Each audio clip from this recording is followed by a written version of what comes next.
creo que hoy en día hay un sobreénfasis en la meditación. Muchos hasta piensan que el budismo es solo meditación, que lo más importante en el budismo es la meditación. No es así. Hay 8 etapas en lo que conocemos como el noble octuple sendero. 3 de esas etapas tienen que ver con meditación. 2 de ellas deben que ver con la práctica de hoy, Satipatthana, que es Samasati, atención consciente correcta, y Sama Samadhi, la concentración o unificación de la mente correcta. Eso es lo que practicamos hoy. Solo 2 etapas del noble octuple sendero. Este es un camino con 8 pasos, 8 etapas. Solo 2 de ellas están en esta práctica de Satipatthana. Hay una más de meditación que se llama Samavayama, esfuerzo correcto, pero eso tiene más que ver con cómo pensamos, ¿verdad? Cómo manejar los pensamientos. De eso no vamos a hablar hoy. Pero aún así pueden ver que de 8, solo 3 tienen que ver con la meditación. Después hay 3 etapas del noble octuple sendero que tienen que ver con nuestra conducta, que es Sama Vacha, habla correcta, ¿verdad? Sama Kamanta, que es conducta correcta, y Sama Ajiva, que es como estilo de vida correcto. Entonces podemos ver que tanto como la meditación es importante, que incluye 3 etapas, también nuestra conducta, ¿verdad? Entonces son como iguales, la conducta y la meditación igual de importantes. De hecho, el Buda dice, sin conducta buena no es posible alcanzar los niveles más elevados de la meditación. Porque nuestras acciones resultan en estados malsanos de la mente. Si nos estamos comportando mal, entonces nuestros patrones mentales también se llevan más a lo mal. Y no solo por la purificación de la mente en sí misma podemos liberarnos de los patrones de nuestra karma. Que estos 3 de conducta, la vacha, la habla, kamanta, que es karma, las acciones, y ajiva, que es nuestro estilo de vida, tiene que ver con nuestra karma, ¿verdad? Lo que hacemos, bueno o malo. Entonces también tenemos que realizar buena karma si queremos que la meditación dé que dé buenos resultados. Entonces la práctica de karma es como crear las condiciones adecuadas para la meditación. Pero es como un jardinero que utiliza una tierra que tiene muy rica y le pone agua y vitaminas y le da mucho sol para que crezcan las cosechas o los vegetales o las frutas o las flores. De la misma manera, nuestras acciones es así, como el campo. En el campo que pueden salir las semillas y las frutas del despertar. Entonces esta práctica de Satipatthana se tiene que apoyar en nuestra conducta. Entonces si nos estamos comportando mal afuera de la meditación, afuera de los retiros, afuera del templo, entonces va a ser muy difícil avanzar. No es imposible, pero te la estás poniendo muy difícil. Pero aún así, ¿verdad? Con 3 etapas de meditación, 3 etapas de conducta, ni estas 6 combinadas son tan importantes como la primera etapa del noble octuple sendero. Solo a través de meditación no puedes alcanzar el despertar. Solo a través de buenas acciones no puedes realizar el despertar. Si piensas que puedes realizar el despertar a través de buenas acciones de karma, es como intentar comprar, ¿verdad?, tu entrada al cielo o al nirvana.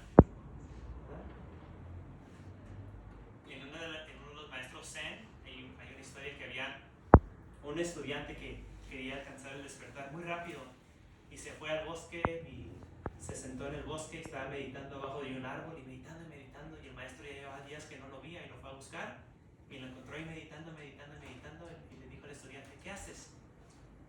¿Cómo que qué hago? Estoy meditando. ¿Y por qué estás meditando? Oh, porque me quiero despertar. Y el maestro nomás así agarró una piedra y la comenzó con un trapo, ¿cómo se dice? Polish. Pulirla, ¿verdad? Y después el estudiante meditando, miraba 1 hora, 2 horas, 3 horas, 4 horas, y le dijo al maestro: ¿qué estás haciendo? Dice: no, es que voy a convertir a esta piedra a un espejo. Y por eso le estoy haciendo así. Dice, el estudiante dice: oh, maestro, es imposible solo a través de, ¿cómo se llama? Pulirla, hacer esa piedra un espejo. Y el maestro le dijo al estudiante: es imposible a través de solo meditar, despertar. ¿Verdad? Entonces ya se paró el estudiante y se dio cuenta que no es suficiente eso a través de meditar. Entonces en el budismo el factor más importante es la primera etapa del noble o tuple sendero, que es samadhi, el punto de vista o la perspectiva correcta. ¿Y qué es este punto de vista? Podemos hablar de este punto de vista de muchas diferentes maneras, pero la más común es la de las 4 nobles verdades. Sin este entendimiento o comprensión de las 4 nobles verdades, las buenas acciones, buena karma, solo te lleva a un buen renacimiento. Hasta el cielo más alto, tal vez renaces como Mahabrahma. Brahma es el dios más alto, ¿verdad?, de la India. Sea hinduismo o sea budismo, Brahma es el dios más alto. Pero no vas a alcanzar el despertar. A través de meditaciones puedes entrar a esos estados muy altos de conciencia, pero vas a permanecer en el universo aún así. Es solo con entender las 4 nobles verdades que podemos despertarnos. Aunque solo una etapa es la etapa más poderosa y es la clave para que todas las otras etapas den los resultados que queremos. Si no entendemos las 4 nobles verdades, podemos seguir meditando y sí, va a ser como una terapia, ¿verdad? Para que te sientas bien y para que dejes ir de todo tu estrés y depresión y ansiedad, que es muy bonito y todo, y puedes vivir una vida muy bonita y agradable, pero a nivel espiritual nada. Porque la meditación budista no se enfoca solo en el bienestar físico, mundano, cotidiano. Tenemos que ir más allá. Pero estas prácticas de mindfulness, la intención inicial era para realizar el despertar, la iluminación, no para la reducción del estrés, o ansiedad, o depresión. Es como uno de los síntomas de la práctica. En tu camino a llegar al despertar, obviamente vas a dejar ir todo lo malo, como la depresión, la ira, la ansiedad, el estrés, y todo se va a ir. Pero no estamos practicando por eso. ¿Verdad? En el camino espiritual tal vez vas a realizar poderes maravillosos que el mundo no puede entender, ¿verdad? Que tal vez nuestros estudios o entendimiento científico en este día no puede comprender, pero no, esos son síntomas de la práctica, no son la meta. No estamos practicando para conseguir poderes psíquicos o superpoderes en el budismo, aunque vienen, pero no es para eso. Entonces no es para como magia y tampoco no es para lo físico. Es algo más allá de todo eso, que es el despertar. Y por eso es muy importante que nos basemos en las 4 nobles verdades, para tener ese entendimiento. Y creo que muchos de ustedes ya conocen estas 4 nobles verdades. Arya, Sacha. Arya es algo más que noble. Algo más que noble. Arya es más como...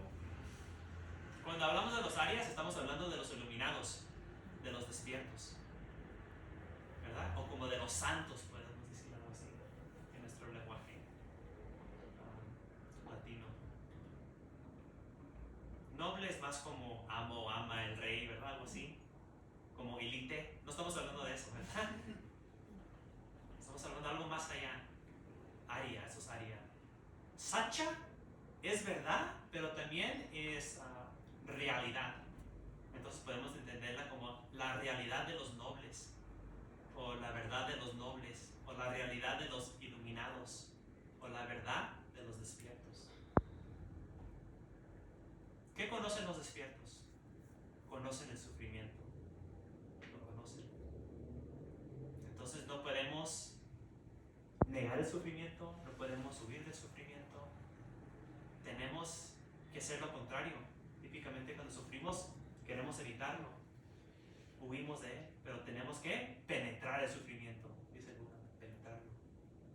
Entonces cuando surge el dolor, cuando surge el sufrimiento, debemos analizarlo, intentar entenderlo, porque mucho de nuestro sufrimiento viene del miedo del sufrimiento, del dolor. Y hay un dicho que dice, ¿verdad? Siempre tememos lo que no entendemos o lo que no conocemos. Por eso, es parte de eso que tememos el sufrimiento, y por eso sufrimos, porque no lo entendemos. Siempre huimos de él. Entonces debemos estar. No debemos buscar el sufrimiento simplemente para sufrir. No debemos crear nuevo sufrimiento. Pero cuando surge el sufrimiento debemos aprender a estar con el sufrimiento y no huir. No debemos practicar automortificación, ¿verdad? Y dañarnos. Pero cuando surge, que va a surgir en cualquier momento, debemos estar con él. Entender el sufrimiento. ¿Qué es el sufrimiento? Esto es como lo que, si lo lees en los textos, dice: el nacimiento es sufrimiento, ¿verdad? Enfermar es sufrimiento, envejecer es sufrimiento, morir es sufrimiento, no conseguir lo que quieres es sufrimiento, conseguir lo que no quieres es sufrimiento, y perder lo que amas es sufrimiento. Estas 7 cosas son sufrimiento. Son las cosas que todos los humanos van a experimentar, ¿verdad? Todos vamos a experimentar. El nacimiento es sufrimiento porque es la causa y condición. Sin nacimiento no puede haber sufrimiento. Solo los que nacen sufren. Por eso es sufrimiento. Y creo que si nos podíamos recordar cuando salimos de nuestras madres, sería una experiencia muy traumática. Creo que sería sufrimiento, por lo menos para las madres, es muy doloroso, ¿verdad? Entonces es obvio que el nacimiento es sufrimiento. Entonces tenemos que entender lo que aquí nos está diciendo con estas 7 diferentes como etapas de sufrimiento. Es que debemos reconocer nuestra vida. Que en esta vida no vamos a encontrar la satisfacción permanente que estamos buscando. Yo vivo en California, y al norte de California está el Valle de Silicon Valley. Y ahí están los biohackers que están intentando buscar la inmortalidad, ¿verdad? No es posible. Tal vez 10 años más, 20 años más. Pero aún así, si uno lo consigue, ¿qué tal con las personas de tu familia y tus amigos y tus mascotas? Tú puedes seguir viviendo, pero todo lo que amas se va a morir. Aún vas a sufrir, tal vez hasta peor, porque te vas a quedar solo, sola. Entonces tenemos que reconocer, ¿no?, que todos vamos a morir, es un proceso natural. Que todos nos vamos a enfermar, que no siempre podemos conseguir en esta vida lo que queremos. Y que tenemos que experimentar cosas que no queremos, conseguir lo que no queremos. Y todo lo que queremos lo vamos a perder. Tenemos que aceptar esta realidad. Esta es la primera noble realidad de los despiertos. Debemos, el Buda dice, debemos entender dukkha, entender el sufrimiento. Después sigue la segunda noble realidad de los despiertos, que es la causa o el origen de nuestro sufrimiento. Yo me imagino que si les pregunto, ¿qué es el origen de tu sufrimiento?, vas a decir, yo sé, mi pareja, el vecino, el presidente, alguien así, ¿verdad? Otra persona. Las personas son el origen de mi sufrimiento. No es así. Hay un término que está, para mí, muy mal traducido, en inglés, en español, alemán, todos los lenguajes. Un término que se llama tanha, o Trishna en sánscrito. Tanha y Trishna viene de la etimología que tiene que ver con sed. Alguien que tiene sed. ¿Verdad? Eso es Tanha. Típicamente se traduce como deseo. Pero para mí un deseo es como muy cognitivo, ¿verdad? Como deseo ser rico, famoso, guapo, etcétera, ¿verdad? Como muy pensativo. Pero la sed no es así. ¿Cómo es la sed? No dices, mira, ya son las 2 de la tarde, debo tener sed, ahora ven la sed. No, solo viene, ¿verdad? Tú no lo eliges, no lo deseas tener sed. Sed pasa, debido a causas y condiciones, ¿verdad? Entonces nuestro sufrimiento tiene origen en esta sed, o podemos decir impulso. Tanha es un impulso, el impulso a la sensualidad, el impulso a seguir existiendo y el impulso a alejarnos de lo doloroso. Estos impulsos nos siguen viviendo en ignorancia, en engaño, porque estamos viviendo inconscientes, guiados, ¿verdad? Y dominados por estos impulsos de beber, comer, orinar, ¿verdad? Buscar la comodidad, el impulso de ser reconocido. Mírame, mira. Ojalá que mi mujer me puso atención durante la charla hoy, ¿verdad? Algo así. Tenemos estos impulsos inconscientes y debido a estos impulsos estamos viviendo nuestra vida en línea con esos impulsos. Nosotros pensamos, somos seres humanos, pensamos, ¿verdad? Yo soy muy lógico. No somos así. Más del 90% de nuestra vida estamos simplemente como en autopiloto y los impulsos nos están dirigiendo. De despertar hasta dormir, estamos controlados por estos impulsos. Esto es Tanha, una sed para quererlo todo. Yo quiero todo el mundo, no es suficiente. Hasta los cielos los quiero. Quiero todo. O odio todo, no lo quiero. La gente me molesta, el mundo me molesta. No quiero nada. Se enojan con Buda. Buda, ¿por qué me hiciste eso? Dios, ¿por qué? O el impulso de seguir viviendo, de existir, inmortalidad. Si soy un buen budista, si soy un buen católico, entonces puedo renacer en el cielo y vivir para siempre, ¿verdad? O si eres una persona ateo, entonces voy a ser una persona famosa y cuando fallezca todos me van a conocer. El premio Nobel, etcétera, me gano un Oscar como actor famoso y sigo viviendo inmortal así, por lo menos en nombre. Eso es otro impulso, el reconocimiento, de seguir viviendo, existiendo, en materia o no materia, no material. Tiene dos maneras. Entonces, estos impulsos inconscientes son los que nos llevan a sufrir. Entonces, las primeras dos verdades tienen que ver con el sufrimiento y su origen, ¿verdad? Y por eso a veces personas cuando escuchan el budismo dicen, esos budistas son muy negativos, ¿verdad? Todo sufrimiento y muerte y todo. ¿Quién quería ser budista? Yo ya tengo suficientes problemas. No tengo que pensar en cosas más negativas. Estos budistas siempre en lo negativo. Pero el budismo es como Alcohólicos Anónimos. Primero tenemos que reconocer que tenemos un problema, ¿verdad? No hasta cuando reconocemos que tenemos un problema podemos superar el problema. Y como en Alcohólicos Anónimos también tenemos que reconocer que por mucho de nuestra vida este problema ha sido fuera de nuestro control, ¿verdad? Entonces necesitamos algo más que nos puede ayudar a salir de ese problema.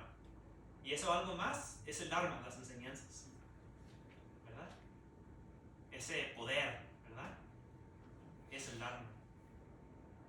No el Buda, no los monjes, no el templo, ¿verdad? El Dharma en sí mismo es ese poder que te va a ayudar a salir de tu problema. Porque de la perspectiva budista todos somos adictos a estos impulsos.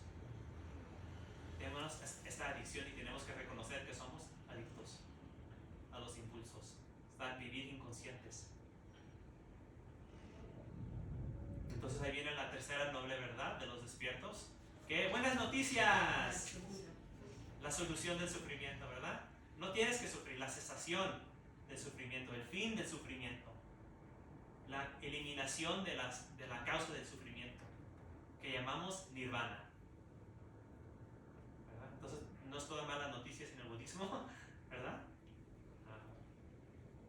De hecho, somos muy optimísticos porque en el budismo pensamos que todos los seres humanos pueden lograr el despertar en esta vida. Está la posibilidad. Y todos los seres en el universo, si renacen como humanos, también tienen esa posibilidad de despertar completamente. Entonces sí hay escape para todos. Hasta los seres en los infiernos, en un día tal vez pueden escapar. La persona más horrible en el mundo, tal vez un día puede escapar. Entonces el budismo trae como buenas noticias. Y la última noble verdad de los despiertos es el noble octuple sendero, el camino que conduce a nirvana, al fin del sufrimiento, el camino que elimina las causas y condiciones del sufrimiento, el camino de la felicidad. Una vez le preguntaron al Buda qué es nirvana y él dijo: Nibbanam paremam sukham. Nibbanam es nirvana, paremam más alto, sukham es felicidad, hasta placer se puede traducir. Nirvana es el placer o la felicidad más alta, la mejor felicidad o placer, ¿verdad? Entonces no es solo el escape del sufrimiento y como que llegamos a un lugar neutral, pero vamos a más allá del neutral y más allá de los placeres sensuales y sensoriales, a una felicidad y placer más allá, que en este momento ni podemos imaginarnos esa felicidad. Por eso el Buda siempre tiene una sonrisa pequeña. Si ves los estatuas de Buda, siempre está así. Los arahants también tienen siempre una sonrisa. Entonces, una de las características de un ser iluminado, despierto, es que siempre tiene una sonrisa. Está muy feliz, muy feliz. Hasta en una situación horrible, siempre feliz, siempre feliz. Porque sabe que esta situación también es impermanente. Y estos seres, tal vez no en esta vida, pero en la vida en el futuro, también pueden escapar su sufrimiento. Entonces, el arahant, el despierto, nunca pierde esperanza. Nosotros perdemos esperanza, pero ellos no.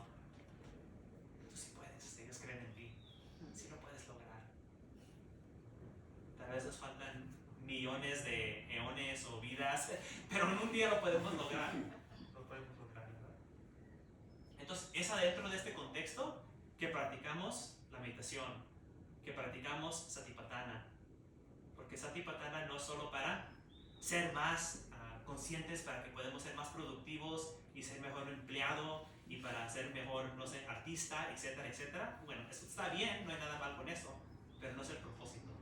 No es solo para reducir el estrés, la ansiedad, la depresión. Eso es bueno, pero no es el propósito, no es la meta, ¿verdad? No es para renacer en un cielo. Si renace en un cielo, bien, ¿verdad? Felicidades, pero no es el propósito. Tampoco para conseguir estos poderes espirituales. Tampoco es el propósito. El propósito es para entender, penetrar el sufrimiento. Entender y penetrar las causas del sufrimiento. Entender el camino que conduce al fin del sufrimiento y eliminar las causas y condiciones del sufrimiento y realizar la felicidad suprema de nirvana. Ese es el propósito de la meditación budista, ¿verdad? Entonces para poder practicar de la manera adecuada tenemos que tener este entendimiento de las cuatro nobles verdades. Este entendimiento de las cuatro nobles verdades, el Buda dice que es lo único del budismo, lo que lo separa de otras religiones, porque otras religiones también se enfocan en la conducta, ¿verdad? Casi todas las religiones dicen no debes hacer bien, generoso, no matar, no robar, no mentir, no tomar drogas. Sí, todos estamos de acuerdo en eso, ¿verdad? Muchas religiones hablan de ir al cielo y que hay ángeles y que hay dioses, etcétera, etcétera. Todos estamos de acuerdo con eso. Muchas religiones hablan de poderes espirituales, ¿verdad? Supernormales. Todos estamos de acuerdo con eso. Pero lo único del budismo, las enseñanzas particulares de los despiertos, es estas cuatro nobles verdades. Esto es lo único del budismo. Entonces, cuando hablamos qué enseñó el Buda, ¿verdad? ¿Qué son las enseñanzas budistas? En realidad solo estamos hablando de esto. Porque todo lo otro se encuentra en las otras religiones, ¿verdad? Y el Buda vio que esas cosas nos apoyan en la práctica para entender estos cuatro entendimientos. Entonces también las tomó. Porque la práctica de los 5 preceptos, tal vez muchos conocen esta práctica budista de los 5 preceptos, ¿verdad? De no matar, no robar, no tener mala conducta sexual, no mentir y no tomar drogas, ¿verdad? Esto no lo inventó el Buda. Esto ya estaba ahí cuando nació el Buda. No es que el Buda de repente dijo, creo que 5 preceptos serían bien, ahora les voy a enseñar 5 preceptos. No. Eso ya existía en el tiempo del Buda. Y el Buda vio que era el mal bien de los seres, y después él lo incorporó a su práctica. Porque si lees la historia de su mamá, en el momento que su mamá se embarazó, ¿saben lo que hizo? Tomó los preceptos. Entonces, si el Buda fue el que enseñó los preceptos, ¿cómo tomó los preceptos la mamá si el Buda aún no ha nacido? No es posible. Ya estaban ahí, ¿verdad? Entonces el Buda vio eso y lo incorporó. Una vez habían unos monjes de otra religión y le preguntaron a los monjes budistas, mira, ustedes monjes budistas se creen como que son los super ultra espirituales, algo así, ¿verdad? Pero mira, nosotros también practicamos las moradas divinas, Brahma Viharas. Nosotros también practicamos Metta Karuna Mudita Upekkha, que es la benevolencia, la compasión, la alegría altruista y la ecuanimidad. ¿Qué es la diferencia? Los monjes no dieron respuesta, fueron con el Buda, le preguntaron, y el Buda dijo, es que nosotros practicamos con Sati y con Sampajanya. Sati es atención consciente y Sampajanya es comprensión clara. Y esa es la diferencia. Pero en este discurso podemos ver que ya estaba la práctica de los Brahma Viharas en el tiempo del Buda. El Buda no inventó la práctica de la benevolencia, de la compasión, de la alegría y de la ecuanimidad. Ya estaba ahí, ¿verdad? En muchas religiones vemos muchas prácticas compasivas. No es algo que trajo el Buda, no es único al Buda. Pero el Buda vio que eso estaba ahí y le agregó, ¿verdad? Como su propia práctica de Satipatthana a las 4 moradas divinas, ¿verdad? Entonces podemos ver que muchas de las prácticas budistas en realidad son prácticas que ya estaban ahí. El Buda no las inventó. Y por eso podemos después preguntarnos, entonces, ¿qué es lo diferente? ¿Verdad? ¿Qué es lo único que trajo el Buda? Sammasambuddha. Y eso es la enseñanza de las 4 nobles verdades. Porque la meditación ya estaba ahí, la buena karma ya estaba ahí. Pero todo eso ya existía. Hasta las meditaciones de conciencia más altas, como la esfera de la conciencia infinita, la esfera del espacio infinito, la esfera de la percepción de la nada, la esfera de mi percepción o no percepción. Estas meditaciones muy altas, elevadas, ya estaban ahí. Los 2 maestros del Buda, Alara Kalama y Uddaka Ramaputta, le enseñaron esas meditaciones. No son únicas al budismo, que hoy en día llamamos los Arupa Jhanas. Arupa es sin forma y Jhana es Dhyana, la meditación, ¿verdad? Entonces si contamos como de la primera Jhana, serían como la Jhana quinta, sexta, séptima y octava. Ya estaban ahí durante el tiempo del Buda. Pero este conocimiento de las 4 nobles verdades es lo único del Buda. Pero también podemos hablar de estas 4 nobles verdades de otra manera que ya les enseñé. Anicca, Dukkha y Anatta. Es lo mismo. Es lo mismo, que es todo es transitorio, impermanente, todo es insatisfactorio o sufrimiento y no hay un yo permanente, ¿verdad? No lo tomes personal. Entonces aquí también podemos ver en estas, se llaman Tilakkhana, Ti es 3 y Lakkhana es como características de la realidad. Entonces podemos ver que la realidad tiene estos 3 elementos, que todo está cambiando, que nada nos puede traer felicidad permanente en el mundo físico y que en realidad nada en el mundo, yo no soy nada en el mundo, ¿verdad? Yo no soy este cuerpo, yo no soy los pensamientos, no soy las emociones, nada de esto, ni el karma es uno, ni la mente es uno, ¿verdad? Lo dejamos todo. Entonces les comparto esto porque debemos entender las prácticas en su contexto y creo que es una de las fallas de hoy en día, que no entendemos la práctica en su contexto. Sean prácticas budistas, hinduistas o donde sea que vengan prácticas espirituales, tomamos un poco de los chamanes, un poco de los hindús, un poco de los budistas, un poco de aquí y de allá, ¿verdad? Y las prácticas sí sirven y nos van a dar beneficios, pero nunca nos van a dar los últimos beneficios, ¿verdad? Los beneficios más allá de lo mundano, porque no estamos entendiendo las prácticas en su contexto. Tenemos que practicarlas en su contexto. ¿Verdad? Sea chamanismo o budismo, tienes que entender la cultura, ¿verdad? Si no, en realidad no vas a sacar todos los beneficios. Bueno, creo que es suficiente.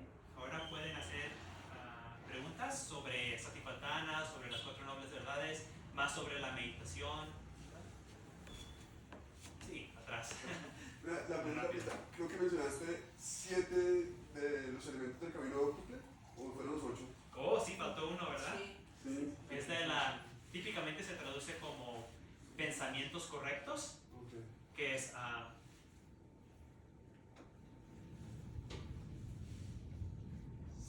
samadhi, sankapa. Sankapa es como un pensamiento, pero tiene que ver más con tu intención o motivación. Entonces, hay 3 tipos de motivaciones o intenciones, sankapas. Uno es la intención de la renuncia, es dejar ir. La otra es la intención de la no ira, pero podemos decir que una intención benevolente. Y la tercera intención es de no crueldad o no violencia, que es la compasión, ¿verdad? Entonces tenemos estas 3 intenciones, y si desarrollamos estas 3 intenciones, después nuestra conducta va a seguir automáticamente. Si tienes una intención de como no codicia, de renunciar, si tienes una intención de no ira, de benevolencia, si tienes una intención de no crueldad, de compasión, obviamente tu habla va a ser armoniosa, no va a dañar a nadie, vas a tener la habla correcta, vas a tener la conducta correcta, vas a tener el estilo de vida correcto, porque tienes estas intenciones buenas. Solo las personas que tienen intenciones malas van a matar, robar, etcétera, mentir, ¿verdad? Entonces, para muchas personas se les hace difícil practicar sila, los preceptos, ¿verdad? Porque no quieren practicar los preceptos. ¿Por qué no quieren practicar los preceptos? Porque sus intenciones son otras. Tienen otras intenciones. Entonces, lo que tenemos que hacer es cambiar nuestras intenciones o motivaciones, y cuando cambiamos nuestra intención, motivaciones o pensamientos, nuestra conducta va a seguir, ¿verdad? Entonces, si nosotros aún tenemos la intención de acumular muchas posesiones, la intención que nadie nos va a superar o humillar, vamos a seguir maltratando a otros seres, porque nuestra intención es otra cosa, ¿verdad? Y nuestras acciones van a seguir esa intención. Entonces tenemos que tener intenciones que están en línea con el buen comportamiento, y eso debe ser fácil de satisfacer, ser muy modesto, ¿verdad? Muy simple. Eso es dejar ir, ¿verdad? Y de no ira o no enojo es tener la buena voluntad hacia todos los seres, benevolencia. Dejar ir de la crueldad y la no violencia es ser compasivo, en vez de dañar, ayudar, ¿verdad? Con estas 3 intenciones, entonces es muy fácil seguir los preceptos, muy fácil seguir los votos. Nunca vas a tener problema. Por eso los primeros monjes, que eran todos despiertos, no tenían reglas. El Buda no tenía reglas. Eran más de 100 seres iluminados y no existían reglas para ellos. Ellos no tenían reglas. Ellos comían por la tarde, ellos podían cargar dinero. No pasaba nada, ¿verdad? Pero después el Buda tenía mucha compasión, comenzó a dejar a otros seres como nosotros entrar, y nosotros como lo arruinamos el proyecto, ¿verdad? Y debido a personas como nosotros salieron las reglas, ¿verdad? Pero uno que no tiene intención de dañar no necesita reglas. Solo nosotros que somos un poco egocéntricos necesitamos las reglas, ¿verdad? Para proteger no solo a otros, pero a uno mismo, porque cada vez que hacemos algo malo, mala karma que tenemos que conseguir, y es más sufrimiento en el futuro, ¿verdad? Y esa es la importancia de los buenos pensamientos o intenciones o motivaciones, que se llama Sama Sankapa, que es el segundo paso en el noble octuple sendero. Gracias. ¿Sí? Gracias. Bante, ¿qué piensas sobre, bueno, la primera noble verdad es la de dukkha, en Pali sánscrito? A veces he visto que se traduce como estrés. Y cuando pienso que se traduce como estrés, yo digo, bueno, mindfulness-based stress reduction. Sí. Pues le pega al tema, salvo de pronto por la expresión reducción. Quizás lo trascendental del camino budista original puede ser que no es la reducción, sino la cesación Sí. final. Sí. ¿Qué opinión tiene Mate de esa traducción? No creo que está completamente mal, ¿verdad? Pero es más que estrés. Estrés es como un síntoma, ¿verdad? En realidad no es el problema, porque es más de, como dije, dukkha tiene que ver con no estar satisfecho, que nunca vamos a encontrar felicidad en las cosas en el mundo. Y eso sí puede causar mucho estrés, ¿verdad? Te puede causar mucho estrés. Pero por eso también no me gusta el sufrimiento, porque el sufrimiento es como muy dramático. Muchas personas les preguntan si sufren y van a decir que no. Entonces para mí no me aplica. Como yo no sufro, el budismo no es para mí. Pero no estamos hablando de eso. Estamos hablando que no importa tanto esfuerzo y tanto que intentes buscar una felicidad permanente en el mundo, nunca lo vas a lograr. Eso es dukkha, ¿verdad? Ese tema. De eso estamos hablando, ¿verdad? Entonces, estrés no está mal, sufrimiento no está mal, ¿verdad? Dolor sería hasta una traducción más literal de dukkha. Literalmente dukkha es dolor. Hasta hoy en día, si vas a la India y hablas en marathi o hablas en bengali o hablas en hindi y dices dukkha, ellos saben que es dolor, ¿verdad? Y también es dolor como psicológico, como sufrimiento, pero es dolor. Entonces se puede tomar literal como dolor, podemos hablar como de dolor más fuerte que es el sufrimiento, podemos hablar de los síntomas del dolor como el estrés, pero en realidad estamos hablando que nada en este mundo te va a dar felicidad. Eso es dukkha, ¿verdad? Sea lo que sea, el nombre que le queremos poner, el concepto, eso es dukkha, que nunca puedes conseguir la felicidad. Pregunta, Sí. en el Satipatthana Sutta, en la parte de sentimientos, feelings, habla, yo me sé la traducción en inglés, no tanto en español, painful feelings. Esa palabra painful en esa parte es distinta de dukkha. No, si utiliza dukkha ahí, dukkha vedana.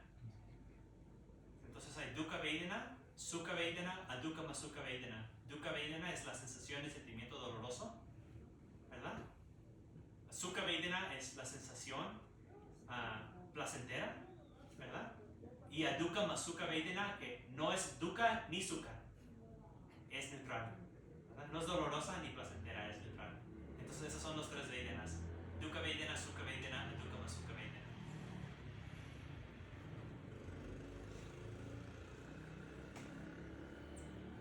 ¿Alguien más?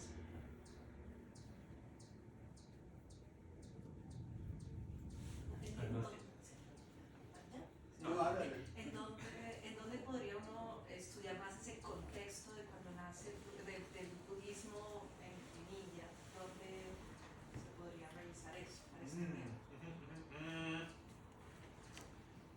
Bueno,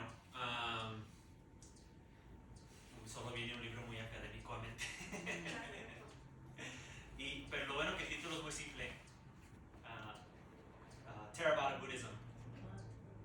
Por el profesor que ya está retirado, se llama Richard Gombrich.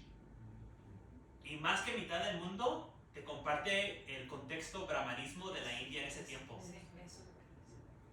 Y la otra mitad es del budismo. Entonces muchas personas lo leen y no hay nada de budismo.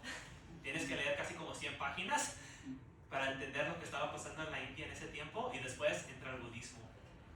Entonces es un libro muy bueno para aprender sobre el contexto de las enseñanzas, ¿verdad? Porque hoy en día escuchamos como el anatta o anatman, Sí. ¿verdad? Como no yo, o hasta a veces no ego, que no ego está completamente mal, es una perspectiva muy psicológica, ¿verdad?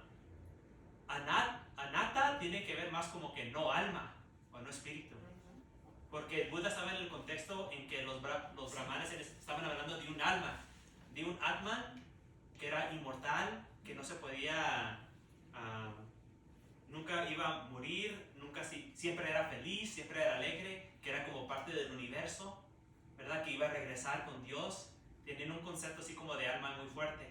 Y el Buda dice, ¿ustedes creen en Atman? Yo digo Anatman, no alma, ¿verdad? Entonces, si quieren aprender muy breve algo sobre el contexto del budismo en ese tiempo, los brahmanes, el brahmanismo en ese tiempo durante del Buda, pensaban que había un yo, un Atman, un alma, que era permanente, que era nicha, permanente, y que también era satisfactorio o feliz, que es azúcar. Entonces ellos decían Ata, ¿verdad? Nicha y Sukha. Y el Buda dice lo contrario. Les dice Anicca, Dukkha, Anatta. Entonces hasta esta idea, como articulación, es en oposición a los brahmanes, ¿verdad? Entonces el Buda vio, esto es lo que están diciendo ellos, ahora yo les voy a decir que no, que eso no es verdad. Nosotros nos pensamos como que el Buda estaba sentado, no voy a formular una idea de cómo explicar la realidad, y lo explicó como Anicca, Dukkha y Anatta. No, él no hizo eso. Esa idea ya estaba ahí, pero él la contradició, ¿verdad? Como entró en debate contra los brahmanes. Y por eso encontramos como estas tres características. Porque mucho de lo que el Buda era contra la religión de ese tiempo. Era muy radical como Jesús, no más que no tiró una mesa. El Buda, pero... Entonces cuando entiendes el contexto vas a entender más por qué el Buda formuló las enseñanzas de tal manera. ¿Por qué las dijo de tal manera? Porque dice 4 de estos, 5 de estos, 8 de otros, 10 de estos, 12 de estos, 108 de estos, ¿verdad? ¿Por qué? Pero después te das cuenta, no, es que los brahmanes tenían sus propias ideas de 5, 10, 3, 4, 108, y el Buda como que le da su propio, ¿verdad?, perspectiva a las enseñanzas. Es muy interesante. Atrás, ¿verdad? ¿Cómo entiendes tú el concepto del karma? ¿Cómo lo explicarías? Entonces, el karma en el budismo, el Buda nos dice, cuando yo hablo de karma, estoy hablando de chetana. ¿Qué es chetana? Intención o volición, ¿verdad? Entonces, eso es karma. No solo la acción en sí misma, pero la intención, la motivación atrás de la acción. Y hay 3 tipos de karma. Karma en cuerpo, habla y pensamiento, ¿verdad? Hasta los pensamientos crean karma. Le preguntaron una vez al Buda, ¿cuál de estos karmas es el más poderoso, el más fuerte, el más importante? Y muchas personas dijeron, pues obvio el del cuerpo, porque con el cuerpo matas y robas. Y el Buda dijo, no, el karma de la mente. Porque lo que la mente piensa, uno habla y lo hace en cuerpo, ¿verdad? Y nuestros pensamientos también conducen a nuestras acciones en el futuro y también en nuestro renacer. Nuestros pensamientos tienen gran influencia en nuestro renacimiento. Entonces, para el Buda, lo más importante del karma, de nuestra acción, es la intención, y de las 3 karmas es la mental, ¿verdad? Entonces, simple pensar en querer matar a alguien, has hecho mala karma. Obviamente no es al mismo nivel, grado que matar a alguien, pero simplemente en pensar en matar a alguien, has hecho mala karma. Pensar en robar es mala karma, ¿verdad? Pensar en mentir es mala karma. En el budismo los pensamientos son muy importantes. Por eso hay un libro que se llama el Dhammapada. El Dhammapada. Y los primeros 2 versos del Dhammapada dicen, lo que uno piensa, uno lo consigue, ¿verdad? Por ponerlo simple, ¿verdad? Si uno piensa como de una manera mala, experimenta el sufrimiento. Si uno piensa de una manera como buena, experimenta la felicidad, ¿verdad? Entonces, el karma tiene todo que ver con la mente, y no tanto con la habla, con el cuerpo y con la intención, lo que hacemos intencionalmente, ¿verdad? Eso es el karma en el budismo. Y el karma no se puede eliminar a través de rituales o meditación o suplicaciones. No. El karma se tiene que experimentar. Nadie se puede escapar de su karma. Ni el Buda. Leen los discursos y el Buda siempre le dolía la espalda, y el Buda se enfermaba del estómago y cosas así, porque cargaba la karma de tener un cuerpo. Una vez le preguntaron al Buda, ¿qué es el karma más poderoso, más pesado, el más obvio? Y el Buda dijo, el cuerpo. El cuerpo es si quieres mirar tu karma, mírate tu cuerpo. ¿Verdad? Cómo nos comportamos en esta vida nos afecta en nuestro cuerpo. Y cómo nos comportamos en vidas anteriores nos llevaron a renacer en este cuerpo. ¿Verdad? Entonces este cuerpo es el karma más pesado, el más obvio. Sí, muchas personas quieren saber de sus vidas pasadas, ¿verdad? Y van a los monjes o van a chamanes para saber. Nomás mírate en el espejo. O mira tu vida. ¿Cómo has vivido tu vida? Ahí te das cuenta de tu karma. Si no te gusta, cámbiala. Es lo bueno del karma. ¿Verdad? La karma no es el destino. La karma nomás te está explicando una serie de eventos de causa y resultado. En realidad la ley de karma es la ley de karma vipaka. Karma es la acción, vipaka es el resultado. Entonces es la ley de karma vipaka, no solo la ley de karma. Y hay karma buena, karma mala y karma neutral. ¿Verdad? Entonces nuestra tarea es intentar alejarnos de la mala karma, no ser nueva mala karma, ¿verdad? Y hacer más buena karma. Y la buena karma es para tener las condiciones adecuadas para practicar el dharma. Entonces la buena karma es necesaria, pero no suficiente. La necesitamos, es necesaria para despertar, pero no suficiente. Entonces adentro como de este contexto, este es el contexto budista, ¿verdad? O por lo menos como de los suttas tempranos del karma, que no es tu destino.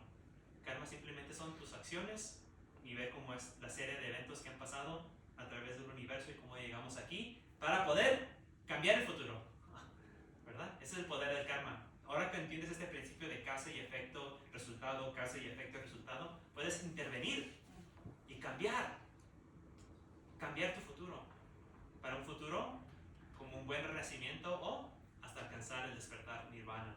Ese es el propósito de karma,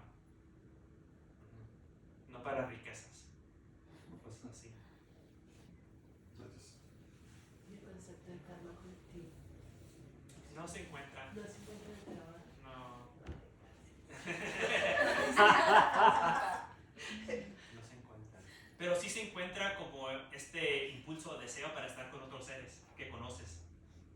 ¿Verdad? Si te aferras mucho a tu mamá o a tu papá o a tu amante, eso te va a llevar a renacer cerca de Dios otra vez. ¿Verdad? Y cerca no siempre es bueno porque tal vez renaces como su enemigo. Muy cercano porque siempre se estaban peleando como pareja. ¿Verdad? Entonces, eso creo que a veces lleva a las personas a pensar como de karma colectivo. Pero no es karma, es más como tu propio deseo de estar con esas personas. ¿Verdad? Entonces, si esas personas, es un grupo de personas que desean estar entre ellos porque hacen cosas malas, entonces van a renacer en un estado malo juntos. Pero no necesariamente por el karma, pero porque tienen ese apego, ese deseo de estar con ellos. Sí. Bueno, y el tema, son gigantes los dos temas. Uno es la trascendencia y el otro es la reencarnación. O sea, ¿cómo nos ve el budismo? Entonces, no podemos utilizar este término de reencarnación en el budismo, porque tiene una implicación, ¿verdad? Que algo está entrando en la carne, ¿verdad? Porque hay encarnar, descarnar, reencarnar. ¿Qué es lo que está reencarnando? El Buda dice, no hay una cosa que podemos decir que reencarna, porque no hay un alma. O en hinduismo no hay un jiva, que es un espíritu, ¿verdad? No hay una cosa que va de vida a otra vida. O sea, el hinduismo tampoco cree en la Hay reencarnación. escuelas de hinduismo que aún así siguen creyendo en un alma que va de vida en vida, ¿verdad? Hay otras que no, como escuelas no dualísticas, que no piensan así, pero la mayoría de los hindúes tienen como esa idea como que hay un alma, atman, o hay un jiva, un espíritu que va de vida en vida y que ese espíritu se va a llegar al cielo o se va a realizar el estado de moksha. Moksha es la liberación en el hinduismo. También en el budismo usamos este término moksha, pero tiene diferentes significados. Entonces, en el budismo no podemos utilizar reencarnar, podemos usar, típicamente vas a ver como renacer, ¿verdad? Pero eso tampoco no está muy bien, porque ¿qué está renaciendo? Pono baba. Pono es otra vez y baba es surgir. Como otra vez surgiendo. ¿Verdad? Otra vez surgiendo. ¿Qué es lo que otra vez está surgiendo? El Buda dice los 5 agregados, que es otra charla, ¿verdad? De los 5 agregados. Eso es lo que sigue surgiendo otra y otra vez. Entonces utilizamos esto, pero para ponerla simple, creo que como cuando estamos hablando así en charlas, podemos usar como renacimiento. Porque como resurgir es como muy técnico, ¿verdad? Y trascender, ¿verdad? Entonces eso es el despertar. Ir más allá de lo sensual y más allá de lo sensorial. Ir más allá del universo, ¿verdad? Entonces para los budistas lo que queremos hacer es escapar esta realidad, porque ahorita estamos en la realidad de los ignorantes, ¿verdad? Y eso sucede en vida. En vida, sí, no tienes que morir. Ok, sí. Puedes lograr tu meta sin morir, ¿verdad? Y el Buda no te lo va a dar. Sí. ¿Verdad? Tú lo tienes que lograr. Los budas, los monjes, ¿verdad? Somos como guías o coaches que te ayudamos y te apoyamos, te echamos porras, sí puedes, ¿verdad? Pero tú tienes que caminar, tú tienes que jugar, tú tienes que ganar. Es decir, la trascendencia después de la vida es algo en lo que... La trascendencia en esta vida. Es en esta vida, después de la vida, Renaces otra vez y tienes que intentar trascender en esa vida. ok, pero si hay como un concepto de un después de la vida, digamos, desde el budismo o no. Sí, otra vida. Ah, ok. Ajá. Otra vida humana o... Otra vida material o... Sí, otra vida material. Ok. Sí hay seres que renacen en los cielos, pero le preguntaron al Buda y dijo, son pocos seres que van al cielo. Dice, típicamente la mayoría de los seres hasta renacen en un lugar peor que ser humano, como animal, un fantasma o un infierno. Dice, es muy difícil lograr este estado. Estamos como en el estado medio del universo y aún llegar hasta este nivel es muy difícil. Ya más allá es como súper difícil. ¿Hay otra mano? Ese lapso de tiempo entre muerte y nacimiento, ¿existe ahí? ¿No hay un lapso o directo? El Buda en los suttas, ¿Existe? no habla de eso. Podemos hacer como inferencias, porque a veces como que vemos que hay un espacio de tiempo, pero el Buda nunca habla del tiempo intermedio, ¿verdad? Sí. Sí, relacionada con la pregunta de la compañera. ¿Qué causa el renacimiento? Nuestras acciones, y nuestras acciones están causadas por nuestros impulsos, tanha.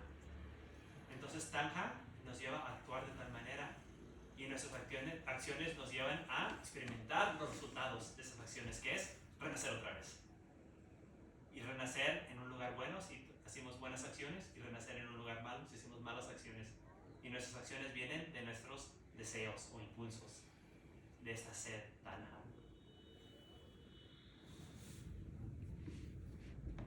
¿Y se puede soltar esa acción para no renacer? Ese es el despertar. Ese es el despertar. El fin de todo karma, dice el Buda. Uno no se escapa de su karma, pero uno ya no hace ni mala karma, ni buena karma, ni karma neutral cuando uno está despierto. Porque uno ya no tiene intención, chetana. Es decir, uno ya no tiene ese impulso, tanha, el deseo. Entonces la clave es eliminar ese deseo. ¿Verdad? Eliminas ese deseo y ya es un despierto. Porque les voy a dar una explicación de origen interdependiente, ¿verdad? Comenzamos con este cuerpo, ¿verdad? Este cuerpo tiene sus sentidos. En el budismo lo ponemos fácil, 6 sentidos. Los 5 que conocemos y el sexto es la mente, ¿verdad? Y a través de estos sentidos experimentamos el mundo, ¿verdad? Eso se llama pasa. Pasa es la cognición de lo que experimentamos a través de los sentidos. Debido a lo que estamos experimentando, surge como un sentimiento. Vemos algo y lo vemos como placentero, desplacentero, o bueno o malo, etc., ¿verdad? Los sentimientos, Vedana. Si no ponemos atención a Vedana, cuando surge esto agradable o desagradable, va a surgir este impulso, el impulso a lo agradable y el impulso a alejarse de lo desagradable. O el impulso a la neutral, que es el impulso de la ignorancia, de ser, de seguir viviendo. ¿Verdad? Entonces eso conduce a tanha. Entonces los 6 sentidos conducen a cognición de los sentidos. Cognición de los sentidos conduce a los sentimientos a través de los 6 sentidos. Los sentimientos a través de los 6 sentidos conduce a tanha, a este deseo impulso. Este impulso conduce a upadana, upadana que es aferrar o apegar. Este aferramiento conduce a existir, bhava, o surgir otra vez, el renacimiento. Este renacimiento conduce a yati, que es nacer, tomar forma física. Y porque tomamos forma física, ¿qué hay? Enfermedad, envejecer, muerte, depresión, tristeza, duelo, sufrimiento, dolor. El Buda dice en Pali, Soka parideva dukkha domanasa upayasa. Todo lo que no nos gusta, ¿verdad? Surge debido porque nos dejamos llevar por los sentimientos, sensaciones placenteras o no placenteras, dolorosas o agradables. Entonces, la clave es darnos cuenta cuando surge, ¿verdad? Esto es agradable y no dejar que entre ese impulso, dejarnos llevar por ese impulso. Y primero es como una tarea, mucho esfuerzo, no dejar llevar, no dejar llevar, hasta cuando ese patrón por fin se hace tan débil que se puede quebrar. Y se quebra con la penetración de la sabiduría, paña, prajna. Y cuando lo quebras, ya es cuando eres un despierto. Eso es el despertar. Y así se quebra los 12 pasos de Praticca Samuppada, el origen interdependiente. ¿Verdad? La clave es siempre estar consciente cuando surgen los sentimientos. Y por eso en la tradición de Goenka se enfocan en eso mucho. Si vas a uno de esos retiros de Vipassana de 10 días, se enfocan mucho en las sensaciones del cuerpo. Porque ahí está la clave, darte cuenta cuando surge eso y no dejarte llevar, que el impulso te domine. Porque del deseo a pegar, de apegar a existir o ser, de existir o ser a nacer, de nacer, todo el proceso de la vida, que incluye todo el sufrimiento y todo el dolor.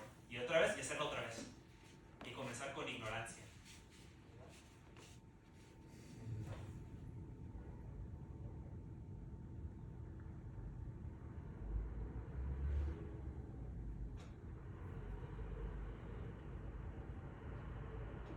Bueno,